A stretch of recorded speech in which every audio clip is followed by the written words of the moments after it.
The morning sun cut across the glass towers of downtown Dallas like a blade, throwing long gold shadows onto Commerce Street as the city woke up and remembered what it was: ambitious, loud, and completely convinced that money was the only language worth speaking. James Carter stepped out of a black sedan, straightened his jacket, and looked up at the building in front of him. 42 floors of steel and glass. The headquarters of Reynolds Tech Solutions, one of the fastest-growing enterprise software companies in the Southwest. He had read every quarterly report. He had studied every internal memo his legal team had obtained through the due diligence process. He knew this building better than most of the people who worked inside it. He was not in a hurry. That was one of the first things people noticed about James Carter, and one of the last things they understood about him. His stillness was not passivity. It was precision. 28 years in the United States Army had burned away every unnecessary movement, every wasted word, every impulse to perform strength rather than simply possess it. He had commanded battalions in places most people could not find on a map.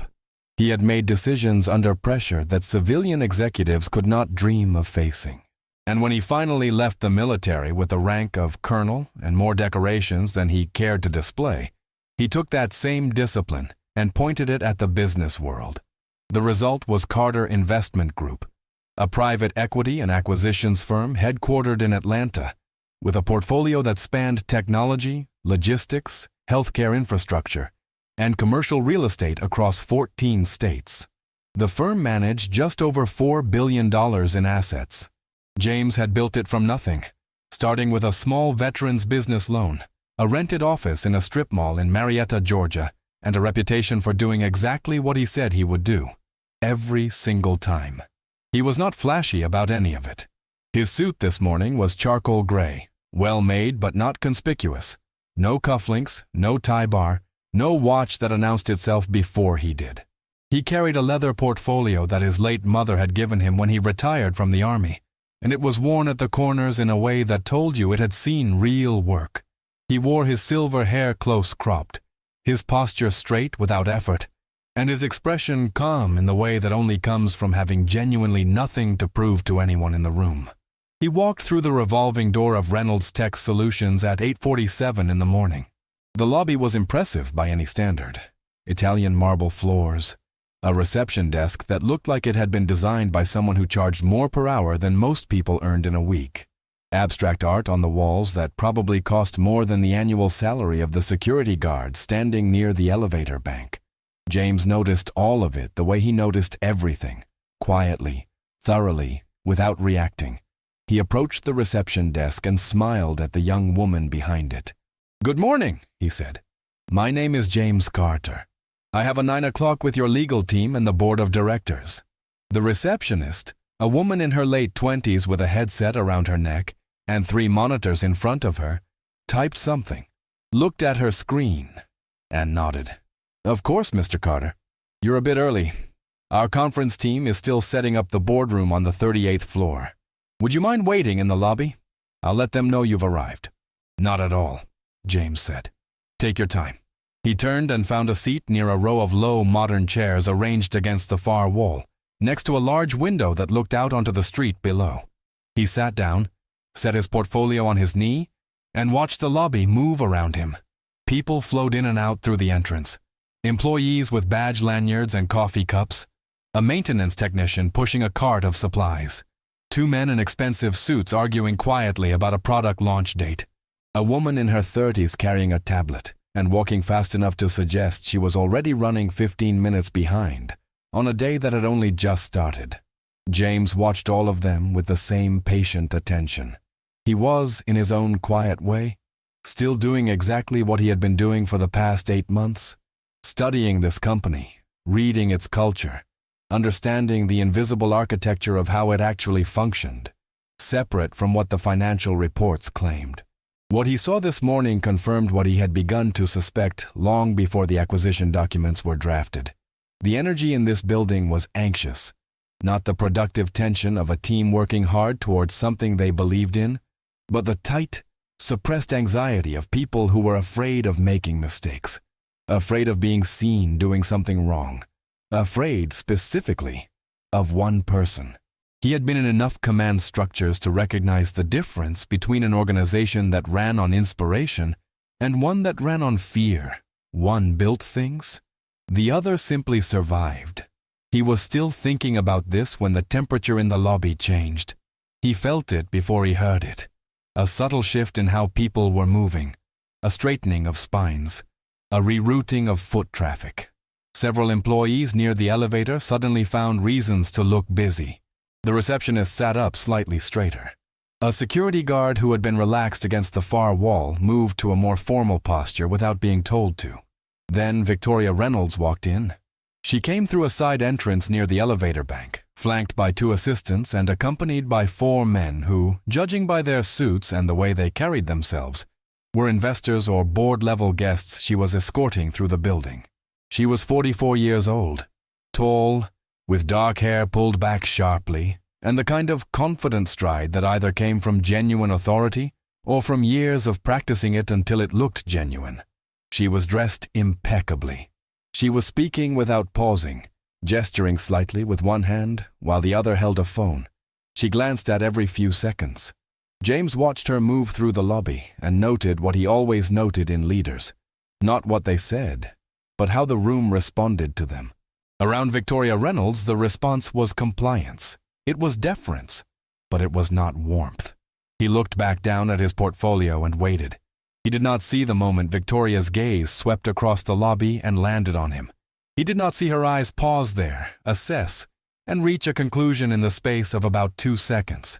He did not see the slight change in her expression, the small narrowing of focus that happened when she decided something needed to be addressed. He became aware of her when she stopped walking. In a lobby where everyone else was in motion, the stillness of a person who has decided to redirect their attention is noticeable. James looked up. Victoria Reynolds was standing about 15 feet away from him, her investor guests arranged behind her, and she was looking at him with an expression that he recognized immediately. He had seen it before. He had seen it in airport lounges and hotel lobbies and conference waiting rooms. He had seen it on the faces of people who looked at a man in a simple suit and decided, based on that alone, what category of person he belonged to. She walked toward him. "Excuse me," she said. Her voice was pleasant enough but carried the specific texture of someone who expected to be obeyed. "This area of the lobby is reserved for our guests and executive visitors. Are you waiting for someone in particular?" James looked at her steadily. He recognized who she was.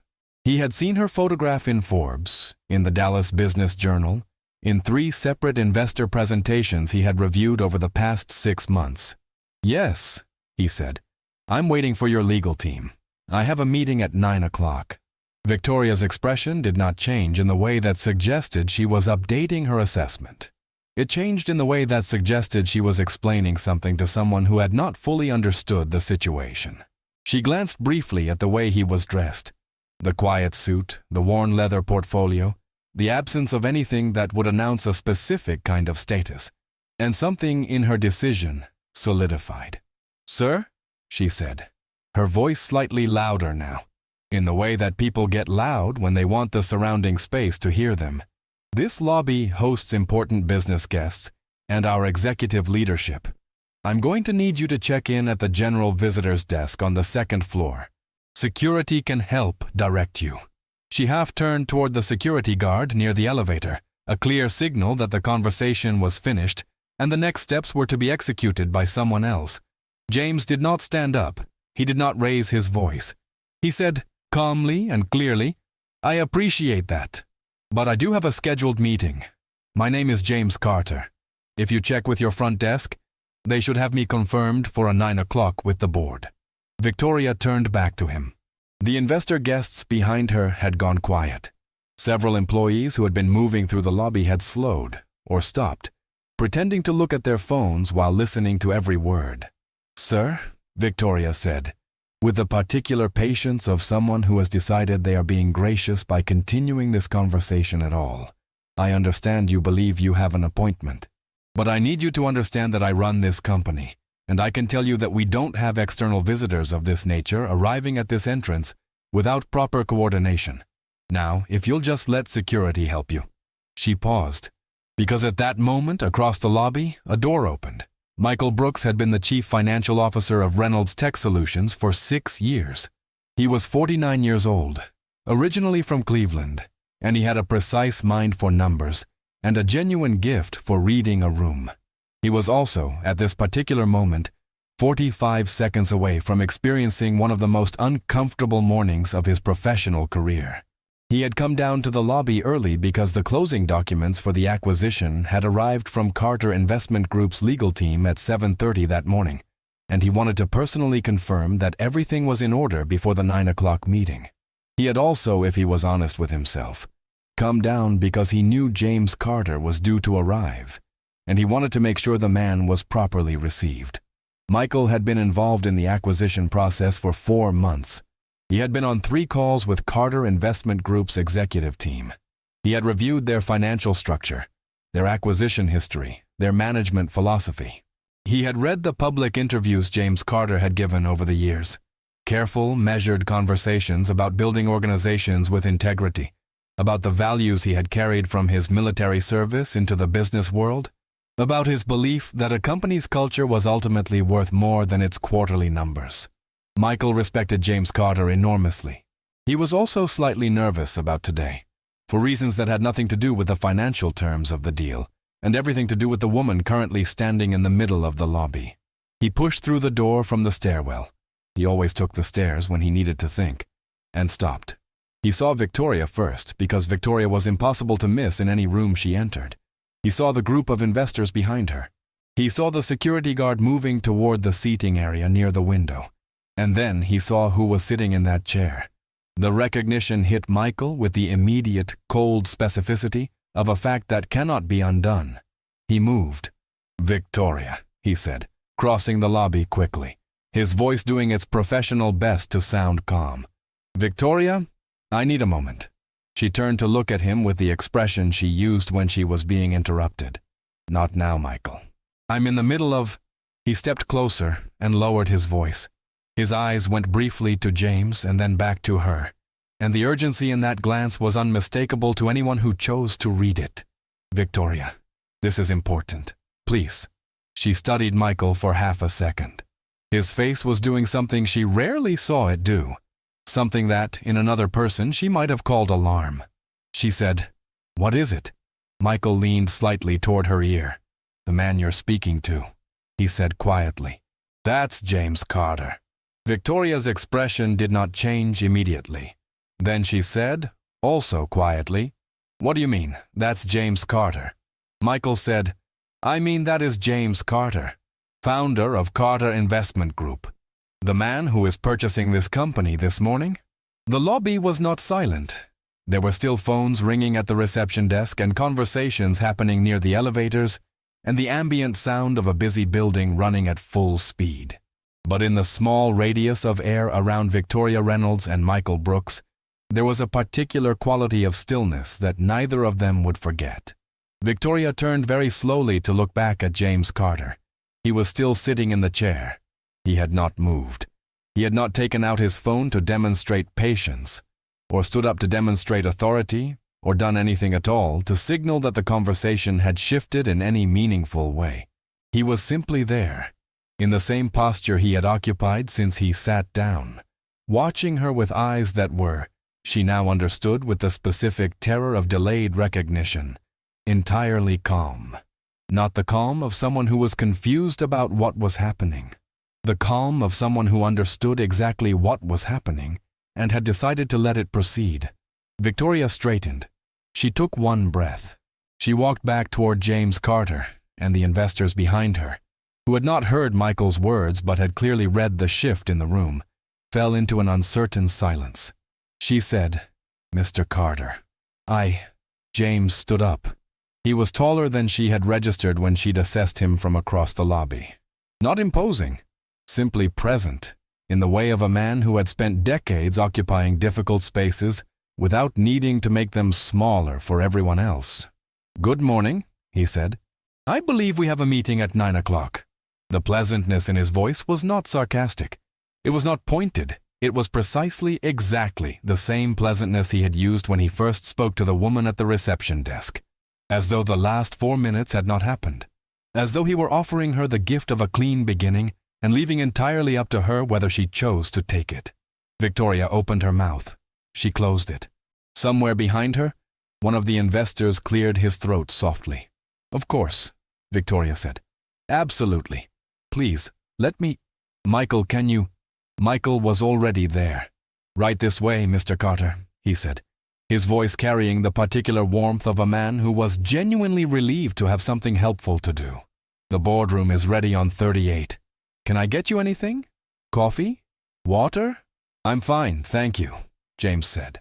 He picked up his leather portfolio and turned, just briefly, to look at the receptionist who had been the first person to speak to him that morning. The young woman was watching the scene with wide eyes. James smiled at her, the same easy smile he'd offered when he first walked in, and followed Michael toward the elevator. The lobby watched him go. Victoria stood where she was for a moment, longer than was comfortable. The investors around her exchanged glances with the specific diplomatic discomfort of people who have just witnessed something they will definitely describe later in detail. One of them, a man in his early 50s named Richard Hale, who ran a hedge fund out of Houston and had been doing business in Texas long enough to understand exactly what he had just seen, leaned slightly toward the woman beside him and said, under his breath, very quietly, well, that was all he said. But everyone who heard it knew exactly what he meant. In the elevator, rising toward the 38th floor, Michael stood beside James Carter and could not bring himself to speak for the first several seconds. The floor numbers climbed. The elevator was smooth and quiet. Then Michael said, "Mr. Carter, I want to apologize for—" James stopped him with a small, uncomplicated gesture of one hand. "No need," he said. Michael nodded. He looked at the elevator doors.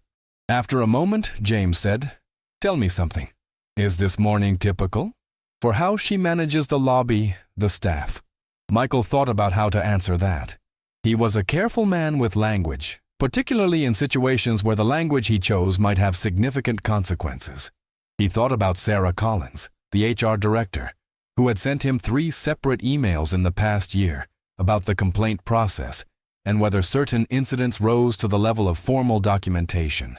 He thought about the 2 senior engineers who had resigned in the past 6 months without giving a real reason in their exit interviews, though their teammates knew perfectly well what the real reason was.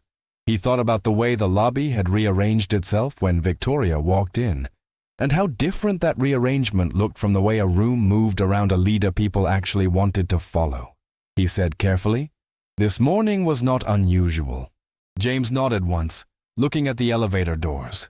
The floor numbers kept climbing, and Michael Brooks, who had spent 6 years managing numbers for this company and understood better than almost anyone what the balance sheets revealed and concealed, had the distinct and clarifying sense that the most important transaction this building had ever processed was not the one about to be signed on the 38th floor.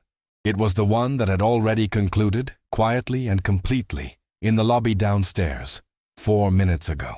The elevator reached 38. The doors opened. James Carter stepped out first, and Michael followed, and behind them the floors below continued their ordinary morning. People working, phones ringing, coffee being poured, completely unaware that the world they were operating in had already begun, irreversibly, to change. The boardroom on the 38th floor of Reynolds Tech Solutions had been designed to communicate one thing above everything else, that the people who met in it were serious and significant and in possession of authority that extended well beyond these walls. The conference table was 20 feet long and made from a single slab of dark walnut. The chairs around it were executive-grade leather, 14 of them. Floor-to-ceiling windows on the south wall looked out over downtown Dallas. Reunion Tower in the middle distance, the skyline laid out like a presentation, the kind of view that made you feel, if you let it, that everything below you was yours in some meaningful sense. James Carter had been in rooms like this many times. He had also been in rooms that were far more intimidating and had contained far more genuine power. Operations centers, military command posts, intelligence briefings in secure facilities where the decisions made would affect thousands of lives before morning. He had learned in those rooms that the furniture and the view were almost always irrelevant to what actually happened. What mattered was who sat down at the table and what they were actually made of when things got difficult. He took a seat near the center of the table, set his portfolio in front of him, and waited. The legal teams arrived first. Carter Investment Group's counsel was led by Diane Okafor, a sharp woman of Nigerian-American heritage who had been James's lead attorney for 9 years. She placed a bound set of documents at the head of the table, exchanged quiet words with the opposing legal team, 2 men from a Dallas firm who had been handling the Reynolds Tech corporate work for 4 years, and then sat down to James's right with the composed readiness of someone who had done this many times, and expected no surprises, because she had personally ensured there were none to encounter. The members of the Reynolds Tech board arrived next. 6 of them, ranging from a retired tech executive in his late 60s to a woman in her 40s who ran a venture capital firm in Austin. They greeted James with the respectful, slightly cautious energy of people who had read his biography thoroughly and were uncertain what tone to strike. James shook each hand, remembered each name, and made each person feel, in the brief window of a handshake, that he had their full attention. Then Sarah Collins came in. She was the director of human resources, and she looked, James thought, like a woman who had been carrying something heavy for a long time, and was not entirely sure whether today was the day she would be allowed to put it down. She was in her late 30s, professional and composed, but there was a tension around her eyes that suggested this morning had already asked something of her. She sat down near the far end of the table, opened a notebook, and did not look up for a long moment. James noted this. He noted also the way the other Reynolds Tech staff members who filtered in over the next several minutes navigated their seating, careful, slightly hierarchical, leaving a particular segment of the table near the head conspicuously empty in a way that communicated something about power and proximity. Victoria Reynolds entered the room at 8:56. She had, James observed, used the intervening minutes well. Whatever the lobby had cost her, and he suspected it had cost her considerably, she had made a disciplined effort to recover her composure. She was, he had to acknowledge, skilled at that. She walked in with her chin level, her posture controlled, her expression set at the specific temperature of someone who has decided that the only way through an uncomfortable situation is to be more authoritative than the discomfort. She sat at the head of the table. She placed her hands flat on the surface in front of her, looked once around the room, and then looked at James. "Mr. Carter," she said, "welcome to Reynolds Tech Solutions." "Thank you," James said. "I've been looking forward to this conversation." There was a brief silence in which everyone in the room performed some version of not reacting to this. The legal teams shuffled papers. The board members studied the table. Michael Brooks, who had come in just behind Victoria and taken a seat along the wall rather than at the table itself, looked at his phone with the focused attention of a man who was absolutely not looking at his phone. Diane Okafor spoke first, professionally and smoothly, walking the room through the structure of the morning, the review of final terms, the execution of the purchase and sale agreement, the transition of board authority, the public communications plan that would go out at 11 o'clock once the documents were signed. Her voice was steady and clear, and had the particular quality of someone who understood that clarity was a form of respect for everyone's time. James listened. He asked 2 questions, both precise and specific. One about a contingency clause related to an ongoing vendor contract, and one about the timeline for notifying the company's largest enterprise clients. Both questions were answered immediately and to his satisfaction. He signed where indicated. Victoria signed where she was required to sign as well. Each signature was a small, irreversible event. By 9:22 in the morning, Carter Investment Group had officially completed the acquisition of Reynolds Tech Solutions. The legal teams gathered their documents. Someone opened a bottle of water and passed it down the table. One of the board members said something quietly positive about the transaction, and 2 others agreed. Then James opened his leather portfolio, removed a single sheet of paper, and placed it on the table in front of him. The room noticed. Rooms always noticed James Carter when he decided it was time to say something. "I'd like to take a few minutes," he said, "if everyone is willing, to speak directly. Not about the numbers, not about the structure of the deal. I want to talk about something more fundamental. I want to talk about why I was interested in acquiring this company and what I intend to do with it going forward." No one in the room spoke. The Dallas skyline waited silently behind the glass.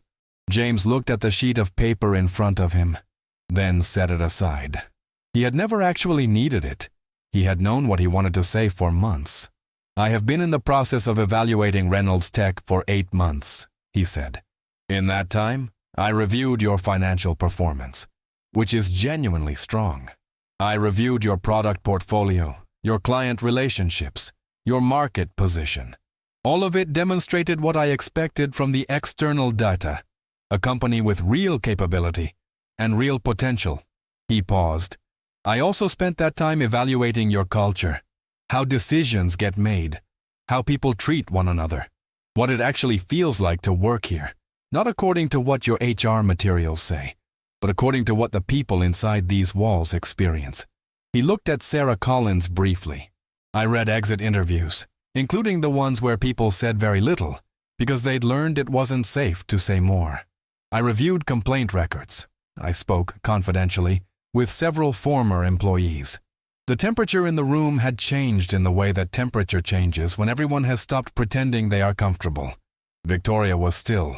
Her hands were still flat on the table. Her expression gave away almost nothing. But James had spent enough time in difficult rooms studying the faces of people under pressure to read the almost.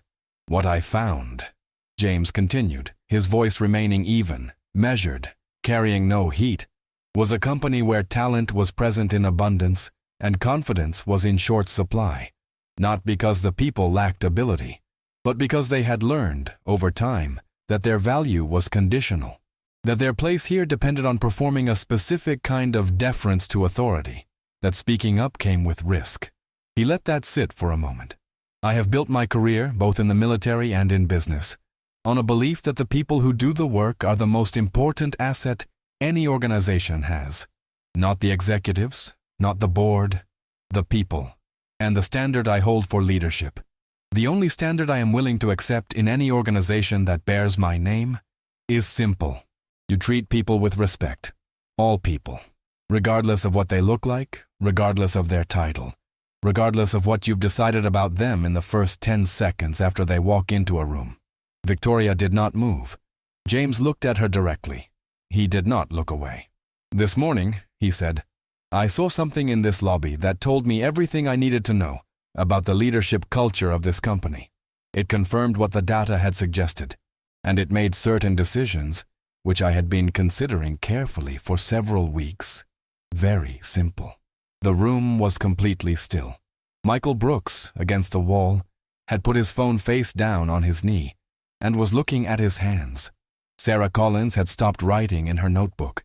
She was looking at James with an expression that was not quite hope and not quite grief, but somewhere in the complicated space between them, where people live when they have been waiting a long time for something to change. James said, "I am not a person who acts from anger. I was not raised that way. The military did not train me that way.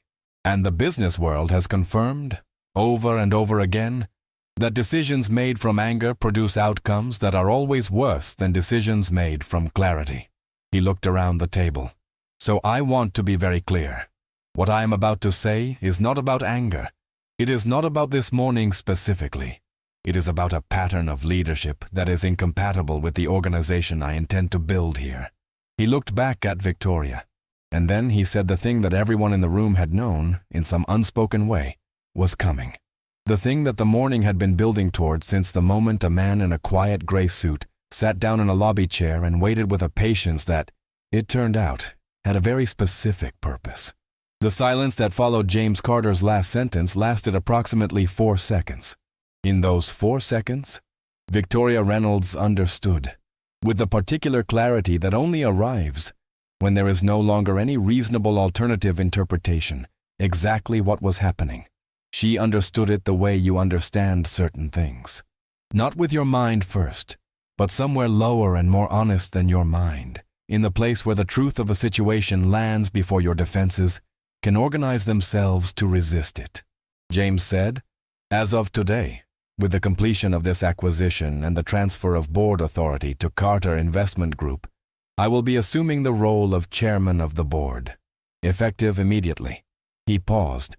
"And Victoria Reynolds will be stepping down from her position as Chief Executive Officer of Reynolds Tech Solutions, also effective today." The room did not react loudly. There was no gasp, no dramatic response from the assembled executives and legal teams. What happened instead was a kind of distributed stillness, the particular collective silence of a group of people absorbing something significant and choosing, because the room required it, to do so privately. One of the board members, the woman from Austin, the venture capitalist, set down her pen very carefully on the table in front of her. Another board member shifted in his chair. The legal teams maintained the professional composure of people who had seen many things and understood that reacting visibly was rarely their job. Michael Brooks, against the wall, closed his eyes for exactly 1 second. Then he opened them. Sarah Collins had gone very still. Later, she would not be entirely able to describe what she felt in that moment. It was not triumph. She was not built for triumph in the traditional sense, and the situation did not call for it. It was something closer to the specific feeling of a pressure being released that you had stopped noticing was there because it had been present for so long. Victoria Reynolds had not moved. She was still at the head of the table. Her hands were still on the surface in front of her. Her posture had not collapsed, because whatever else was true about Victoria Reynolds, she was not a person whose posture collapsed. But something had changed in the quality of her stillness. It had gone from controlled to frozen. The difference between a person who is choosing to remain still and a person who does not know how to move. James continued. He spoke without drama and without pause, because the situation did not require either. "I want to explain the basis for this decision, because clarity is something I owe to everyone in this room. The grounds for this transition are not personal. They are not motivated by what occurred in the lobby this morning in isolation. They are motivated by a comprehensive assessment of leadership culture and employee experience at this company, conducted over the past several months, which revealed a pattern, consistent, documented, and corroborated by multiple independent sources, of leadership behavior that is incompatible with the values I am committed to building here." He looked at the board members around the table. "I reviewed exit interviews spanning the past 3 years. I reviewed internal complaint records. I had confidential conversations with 8 former employees and 4 current employees, individuals who spoke to my team voluntarily and in good faith. The picture that emerged was consistent. This is not a company that has suffered from lack of talent or lack of strategic vision. It is a company that has suffered from a leadership environment in which fear has been more present than trust, in which performance has been demanded without recognition, in which the dignity of the people doing the work has been treated as secondary to the preferences of those directing it." He was not looking at Victoria as he said this. He was looking at the board, at the people who had sat in this room for years, in meetings, reviewing numbers and strategies, while something else was happening in the floors below them. One of the board members, the retired tech executive, the oldest man at the table, was looking at the table surface in a way that suggested he was not entirely surprised. Another board member had taken off his glasses and was holding them in both hands. James said, "I want to say directly, to the board, that I am not assigning blame to this group without context. Boards operate on the information they receive. The information they receive is shaped by the culture of the leadership beneath them. When a culture of silence exists, boards are often the last to know. I understand that." He set his hands on the table. "But knowing it now, and having the authority I have as of this morning, I am obligated to act on it. Not to perform justice in some dramatic sense, not to make an example of anyone, but to make a decision that is in the best long-term interest of this company, its employees, and the clients and investors who depend on it." He turned finally to look at Victoria directly. She was looking back at him. Her expression had completed its transition from controlled to something more complicated, something that had the shape of anger and the interior of something else, something older and harder to name. She was not going to cry. James did not expect her to cry. But the person looking at him now was not quite the same person who had walked across that lobby an hour ago, with investors in her wake, and the certainty of her own authority like armor around her. "Ms. Reynolds," James said, "I want you to hear something clearly, because I mean it." He paused.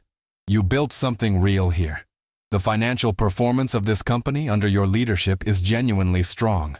The market position you established, the product decisions you made, the client relationships you developed. These are not small achievements, and I have no interest in erasing them or diminishing them. You are a capable executive. That is not the question." Victoria did not speak. She was listening in the way people listen when they have run out of options for not listening. "The question," James said, "is what kind of leader this company needs going forward. And the answer to that question is a leader whose treatment of other people does not depend on what those people can do for them. That is the standard. It is not a complicated standard, but it is the one I hold, and the one I will require." He looked around the room one more time. "I want to thank the board for their cooperation in this transition. I want to thank the legal teams on both sides for their professionalism, and I want to say something to Michael and Sarah." He looked at each of them in turn, "who have been, from what I understand, consistent advocates for a healthier culture in this organization, and who have done so in a position of limited authority relative to their convictions. That kind of integrity is not unnoticed, and it is exactly the kind of leadership this company is going to need in the days ahead." Michael was looking at James with the expression of a man who had not expected to be named and was not certain what to do with the experience. Sarah had looked down at her notebook. She wrote something, but James suspected she was not actually writing anything. She was simply giving herself somewhere to put her face while she processed what had just been said about her in a room full of people. The meeting concluded 12 minutes later. The legal formalities were completed. The documents were countersigned. The transition was, in every official sense, done. Victoria Reynolds gathered her things from the table. She did so methodically, without rushing. She stood, straightened her jacket, and walked toward the door. At the door, she paused. She did not look at James. She looked, instead, at the room, at the table where she had sat for 6 years making decisions, at the window with its Dallas skyline that she had stared out of on 100 mornings, at the faces of people who had worked for her and around her, and sometimes, in spite of her. She left without speaking. The door closed. James watched it close.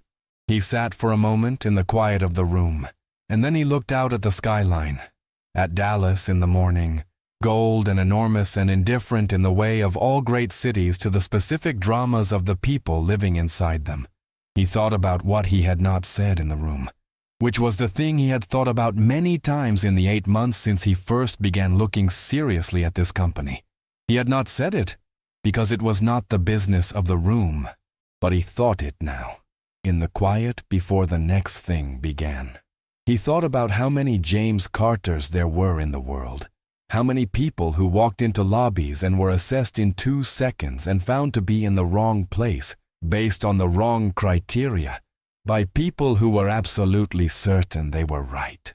He thought about what it cost, not him personally, because he had been carrying that weight long enough to know its dimensions, and he had built the muscles to manage it, but the people who couldn't. The ones who were turned away from the rooms they belonged in before they ever had the chance to show what they were. He thought about this, and then he set it where he always set things that needed to be carried, but not displayed, somewhere quiet and close, where it informed his decisions without controlling them. He picked up his leather portfolio. He stood up from the table, and he walked toward the door because there was an enormous amount of work to do. The news moved through Reynolds Tech Solutions in the way that major news always moves through a building of 800 employees. Not through official channels first, but through the informal networks that organizations build over years, whether they intend to or not. It moved through the text messages sent from the 38th floor to the 22nd.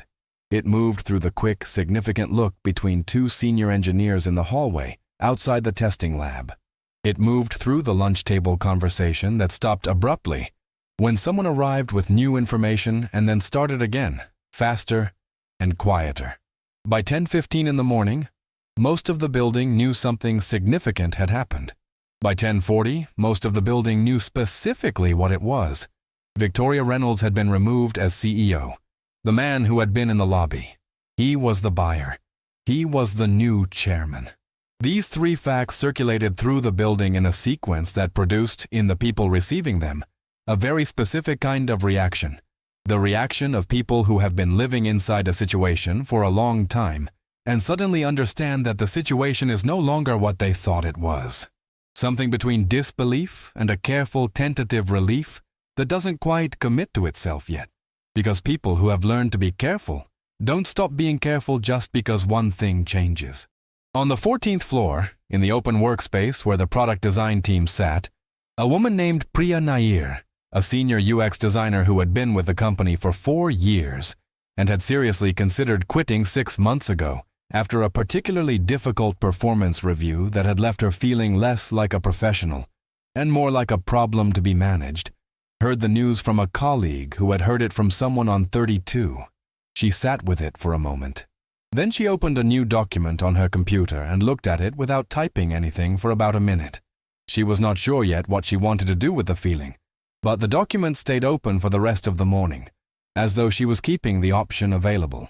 On the 9th floor, in the customer success department, a man named Derek Washington, who had been passed over for a promotion twice in 3 years and had long since concluded that the reasons were not the ones given to him, pulled out his phone and looked at the LinkedIn job alerts he had set up 4 months ago when he first started thinking seriously about his options. He looked at them. Then he put his phone back in his pocket and decided to wait and see. In HR, Sarah Collins was on her 3rd call of the morning by 11 o'clock, each one from a different member of her team asking variations of the same question. What does this mean? What's going to happen? Is this real? To each of them, Sarah said what she genuinely believed. I don't know all the details yet, but from what I've seen this morning, I think it means things are going to change. And I think change, in this case, is what we needed. She did not editorialize further. That was not her style. But after she got off the 3rd call, she sat in her office for a moment with her hands folded on her desk and allowed herself, privately, to feel something she had not allowed herself to feel in some time. Something like hope. Hope was a professional risk in HR. You saw too many initiatives announced and quietly abandoned, too many value statements printed and framed while the behavior they were supposed to govern continued unchanged beneath them. Sarah Collins had learned to hold hope at a careful distance, to treat it as a hypothesis to be tested rather than a conclusion to be trusted. But what she had seen this morning, the man in the lobby, the patience with which he had waited, the precision with which he had spoken in the boardroom, the specific things he had said about exit interviews and complaint records, and the people who had tried to advocate for a better culture from positions of limited authority. Sarah Collins was a person who dealt in evidence, and the evidence, for once, was pointing somewhere she wanted to go. Meanwhile, on the 38th floor, James Carter was already working.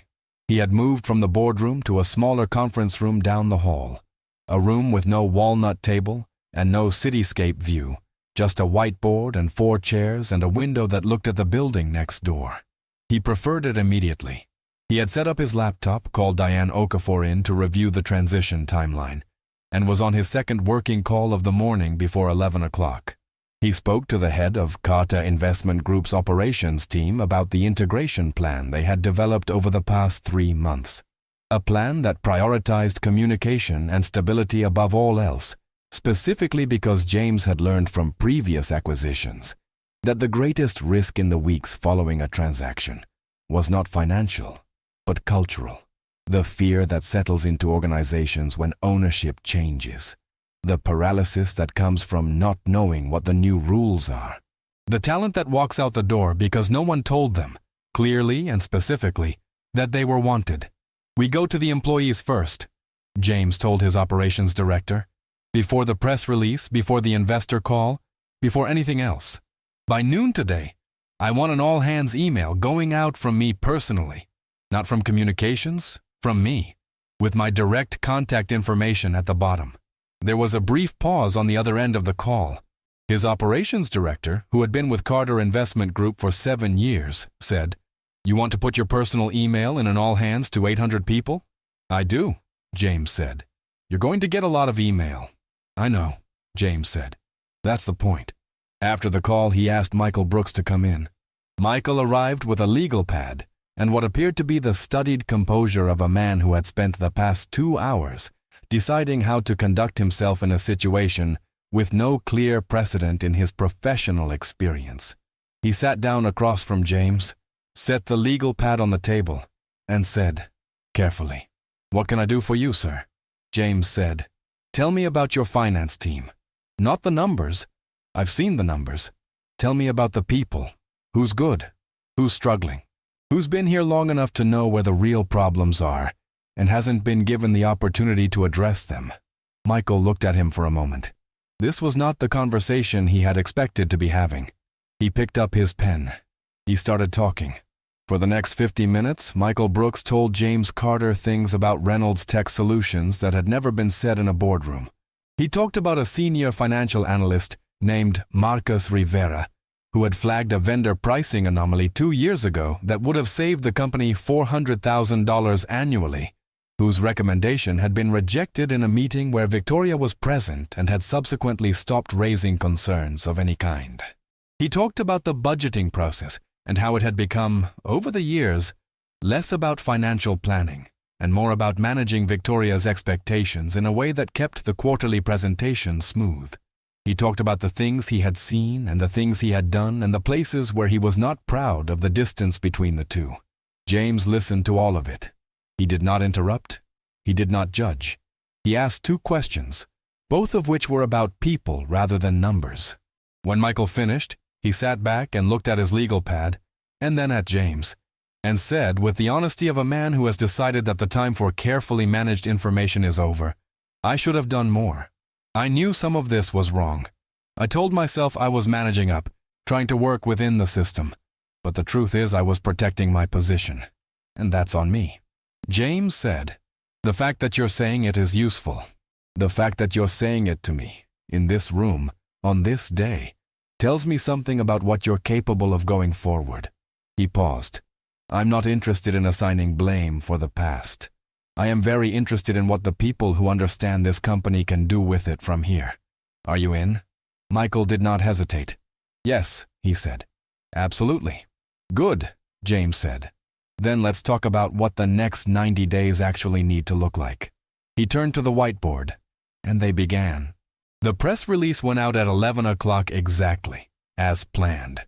It was clean, factual, and carefully written by James's communications team in Atlanta to convey the essential information without either overpromising or under-explaining. Carter Investment Group had completed the acquisition of Reynolds Tech Solutions. James Carter would serve as chairman of the board effective immediately. A search for a new chief executive officer would begin promptly, with internal candidates to be considered alongside external applicants. The company would continue to operate normally during the transition period. A message from James Carter to employees had been distributed internally prior to this announcement. The financial press responded within minutes. The Dallas Business Journal ran it first, followed by the Texas Tribune's business desk, followed by coverage in trade publications that served the enterprise software market. Within 2 hours, it had been picked up by 2 national business outlets. The coverage was, in almost every case, notable for a specific detail in James Carter's biography that the reporters found irresistible, not because they were looking for drama, but because it was simply there, and it was genuinely interesting. The founder of the firm that had just completed one of the more significant tech acquisitions in North Texas this year was a retired Army colonel, a decorated combat veteran, a black man from Atlanta who had built a $4 billion investment group, starting from a veteran's business loan and a rented office in a strip mall. The story wrote itself in a dozen different ways, and all of them, James knew, would be essentially beside the point when it came to the actual work ahead. He read the coverage briefly during a 15-minute break in the afternoon and set it aside. The thing he cared about was the internal response. The email he had sent to Reynolds Tech employees that morning, 2 pages, no bullet points, his personal email address at the bottom, had received over 300 replies by noon.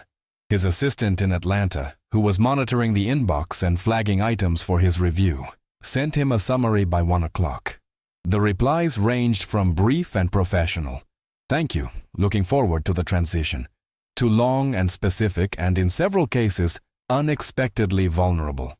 People wrote about projects they had been working on for years that had never received proper support.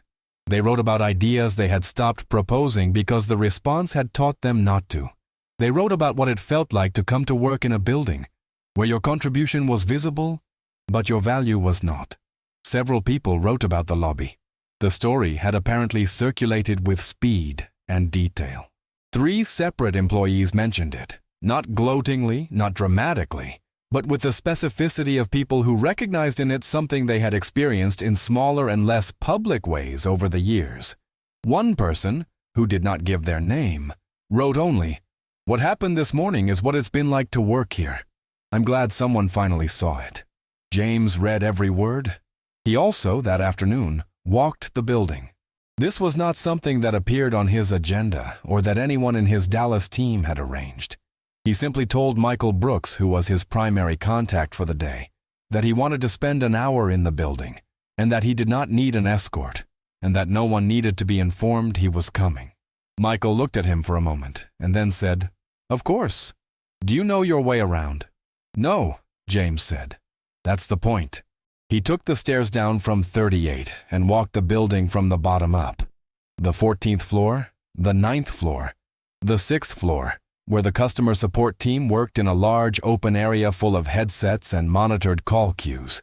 He did not announce himself. He did not gather anyone for a group address. He walked through the spaces, and when people looked up and recognized him, and some of them did, because news travels, he stopped and talked to them. He talked to a customer support specialist named Angela, who had worked at the company for 7 years, and who told him, after a few minutes of conversation about her role and her team, that she had never once had anyone from above the 4th floor come down and ask her what she needed to do her job better. James wrote down what she told him, not performatively. He wrote it down because it was useful information that he intended to use. He talked to a developer on the engineering team named Sam, who was working on a product integration that he said had been on hold for 8 months, waiting for a decision from above that kept getting deferred. James asked him what he needed to move forward. Sam told him. James wrote it down. He talked to a woman in the mailroom whose name was Gloria, who had been with the company since it was 30 people in a smaller building across town, and who told him, when he asked what he should know about this place, several things that no investor report or due diligence document had captured, and that James thought were probably the most useful things he had heard all day. By the time he rode the elevator back to 38, he had 3 pages of notes and a clearer picture of Reynolds Tech Solutions than he'd had at any point in the preceding 8 months. He also had a clearer picture of what the next phase needed to be. That evening, James had a call with his core team in Atlanta. He laid out what he'd seen. He told them about the developer whose project had been frozen for 8 months for want of a decision. He told them about the customer support specialist who had never been visited by anyone from above the 4th floor. He told them about Gloria in the mailroom, who remembered what this company had been when it was small and enthusiastic and trusted the people doing the work to tell them what was needed. "We're not coming in here to restructure this company from the outside," James said. "We're coming in to remove the things that are preventing it from being what it already knows how to be.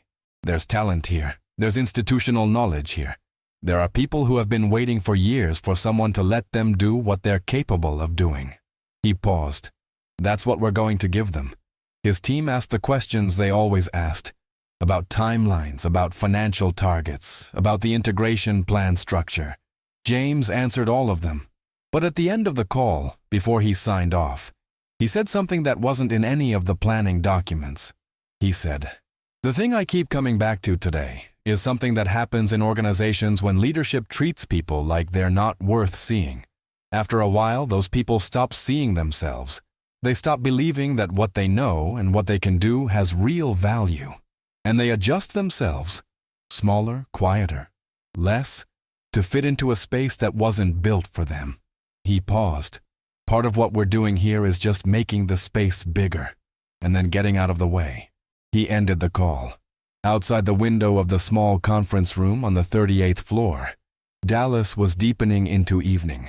The lights of the city were coming on across the skyline.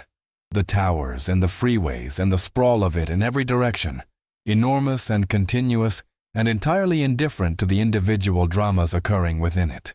James Carter sat for a moment in the quiet. Then he opened his laptop and began reading through the 347 email replies that were waiting for his response. He started at the beginning and read every single one. 3 months passed. Not quietly. The 3 months following a major acquisition almost never pass quietly, but in the specific, productive way of a company that has been given permission, perhaps for the first time in a long time, to do the thing it was actually built to do. James Carter flew between Atlanta and Dallas 12 times in those 3 months. He was not present in the building every day, and he did not try to be, because he understood that organizations heal from the inside out, and that the most important transitions are the ones that don't require the chairman to be in the room. What he was present for were the decisions that established the new framework, the values, the structures, the explicit permissions and protections that told people what kind of environment they were actually working in. The first thing he did, in the week following the acquisition, was commission a full culture review. Not an external consulting engagement with a standardized survey instrument and a report that would sit on a shelf. A genuine listening process, run by Sarah Collins and her team, designed to let people say the things that had previously been too costly to say. It was anonymous. It was thorough. It took 3 weeks and produced a document that was hard to read in places, and that James read completely twice.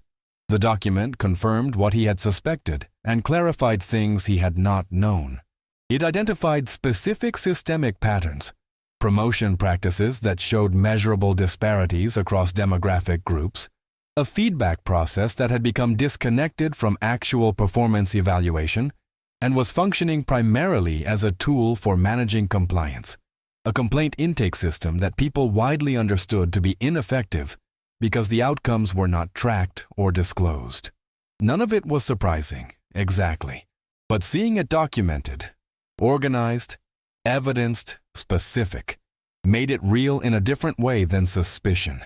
James worked with Sarah and her team to build a response, not a gesture, not a statement, an actual structural response. They redesigned the promotion process from the ground up, establishing transparent criteria and requiring documentation of decision rationale that was reviewable by HR. They rebuilt the feedback system around developmental goals rather than compliance metrics, and brought in external facilitation for the first year to ensure it was functioning as designed. They created an employee advocacy program with real reporting authority, a structure with independent oversight, clear escalation paths, and outcomes that were tracked and disclosed to the board quarterly. Marcus Rivera, the financial analyst who had flagged the vendor pricing anomaly 2 years ago and been ignored, was promoted to senior financial manager and asked to lead a cost efficiency review that he had, it turned out, already completed informally in the months after his original recommendation was dismissed. He submitted it to Michael within a week, and the savings identified exceeded his original estimate by 30%. Sam, the developer whose project had been frozen for 8 months, received a decision within 2 weeks of James's walkthrough conversation. The project was greenlit, staffed appropriately, and delivered to the client 3 months ahead of the schedule the client had resigned themselves to expecting. Derek Washington, who had set up LinkedIn job alerts 4 months ago, was asked by his department head, a department head who was herself navigating a new framework that required her to justify promotion decisions in writing, to lead a client expansion initiative that utilized exactly the skills he had been told, in 2 separate performance reviews, were not a fit for a leadership role. He said yes. He took down the LinkedIn alerts. Priya Nair's design team delivered a product redesign concept that she had been developing privately for nearly a year, submitting it through a new innovation proposal channel that James's team had established with a structured review process and a guaranteed response timeline. The proposal was reviewed within 2 weeks, approved with minor modifications, and moved into development. Priya was asked to lead the implementation. It was the first time in 4 years at Reynolds Tech that she had been given creative ownership of a significant project. She cried, briefly, in a bathroom stall before her first project lead meeting. Then she washed her face, walked back to her desk, and got to work. Angela, the customer support specialist who had never had anyone from above the 4th floor visit and ask what she needed, found herself, 6 weeks after her conversation with James, in a meeting with Michael Brooks and the new interim VP of Operations, where her team's feedback on the support process was being used to redesign the client onboarding workflow. She was asked to co-lead the working group. Gloria in the mailroom got a coffee machine in the mailroom break area. It had been on a list of small facility requests that had been pending, according to the facilities manager, for over 2 years. James had seen the list during one of his building walkthroughs and asked simply what it would cost to address it. The answer was $2,000. He approved the entire list in the same afternoon. These were not monumental changes. They were not the kind of changes that generate press releases or investor presentations. They were the kind of changes that accumulate, small permissions, small dignities, small signals that the people doing the work were seen and worth attending to, and that change the interior of a building in a way that eventually becomes visible from the outside. The financial numbers, meanwhile, were doing what financial numbers do when the people generating them are engaged and motivated and not spending a portion of their cognitive energy managing their own anxiety. They were improving. Client retention was up in the 2nd month. A new enterprise client, a logistics company based in Phoenix that had been in conversations with Reynolds Tech for 2 years without committing, signed a contract in month 3 after speaking with 2 of the company's product engineers, an interaction that would not have happened under the previous sales process, which kept engineering away from client relationships entirely. The quarterly numbers, when Michael presented them to the board in month 3, were the best the company had seen in 6 quarters. He presented them from a standing position, which was unusual for him, and he presented them without the rehearsed caution he had developed over 6 years of preparing presentations for an audience of one who would redirect him mid-sentence if the story wasn't landing the way she wanted. He told the truth, in the order it had actually happened, and explained what he thought had caused it. When he finished, the board was quiet for a moment. Then the board member from Austin, the venture capitalist who had carefully set down her pen on the morning of the acquisition, said, "This is the best presentation I've heard in this room in 3 years, and I think we all know why." Michael nodded. He sat down. He did not try to manage the moment, and the moment was better for it.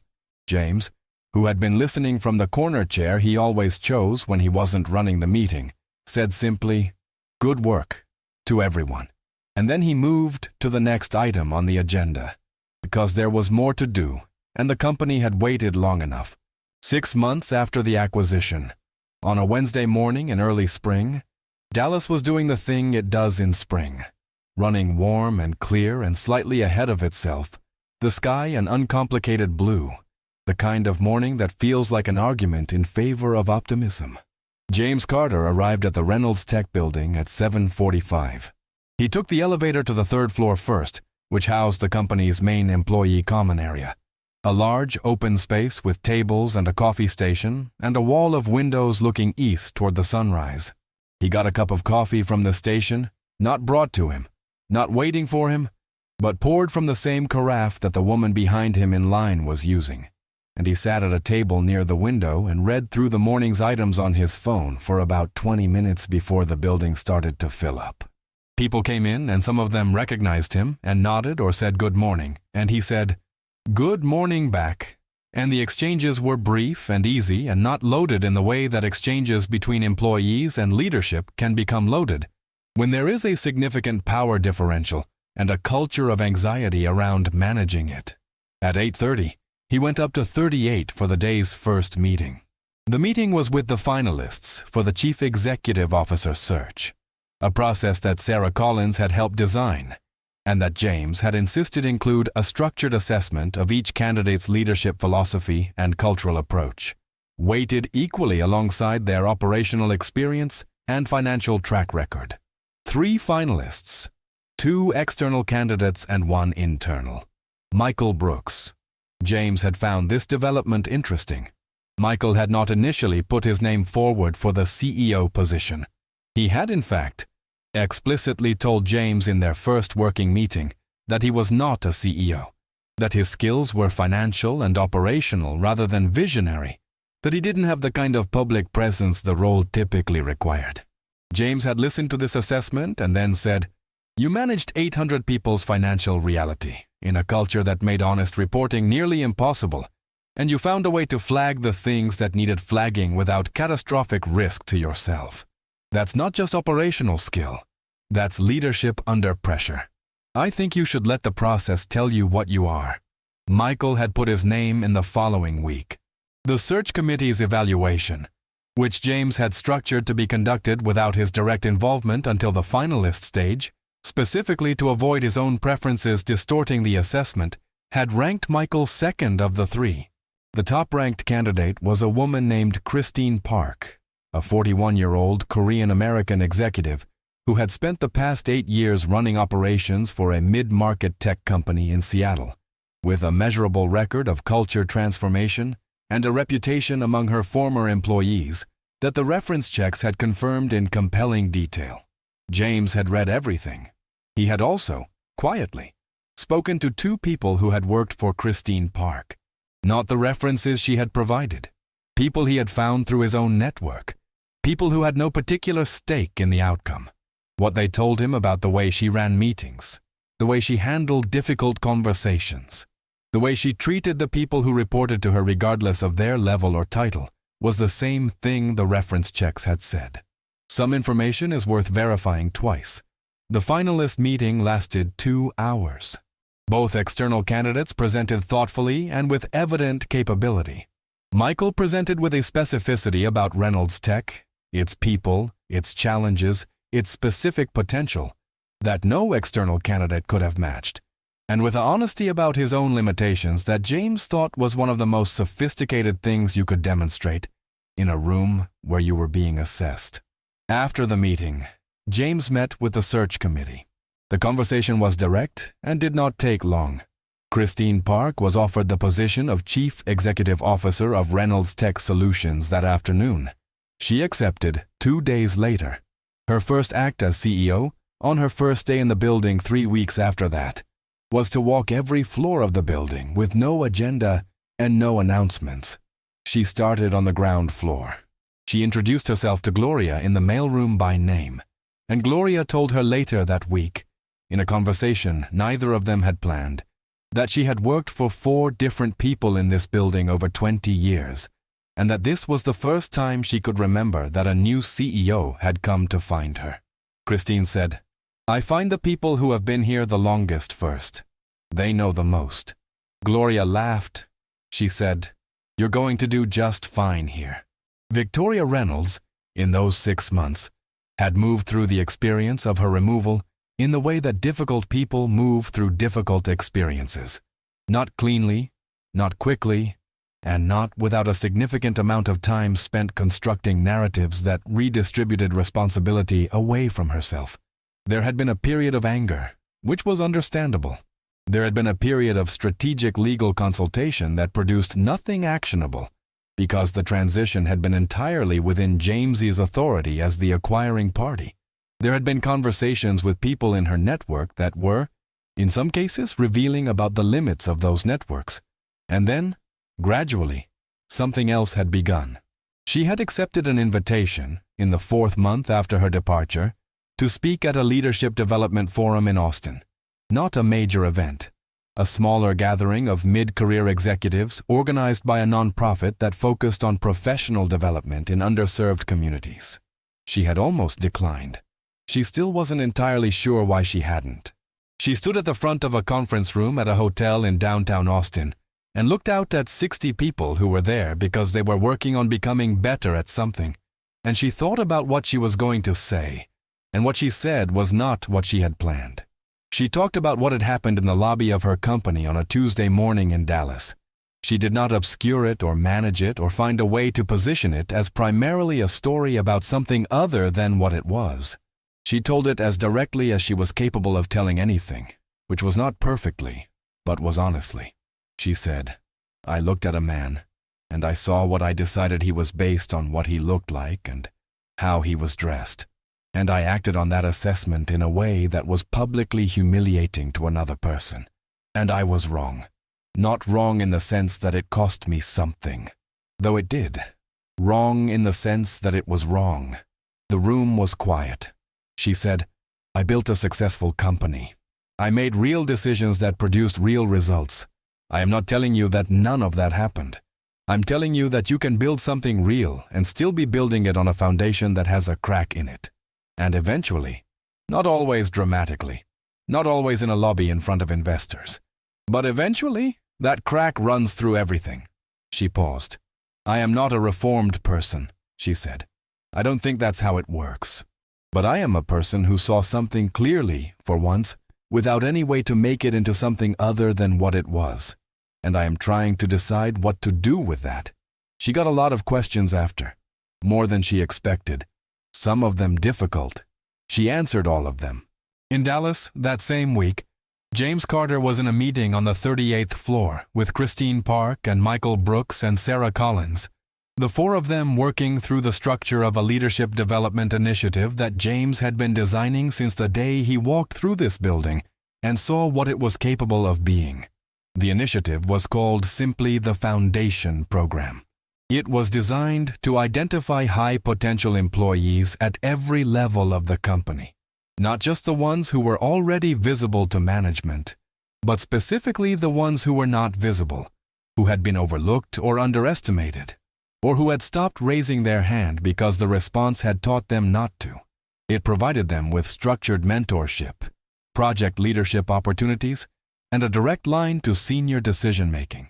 It was, James explained to Christine and Michael and Sarah, not a diversity program in the narrow sense that the term was often understood.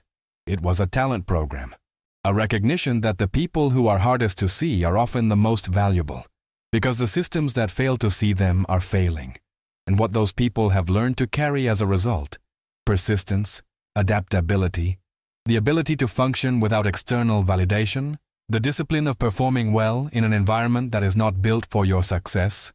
Those qualities are exactly what organizations need most.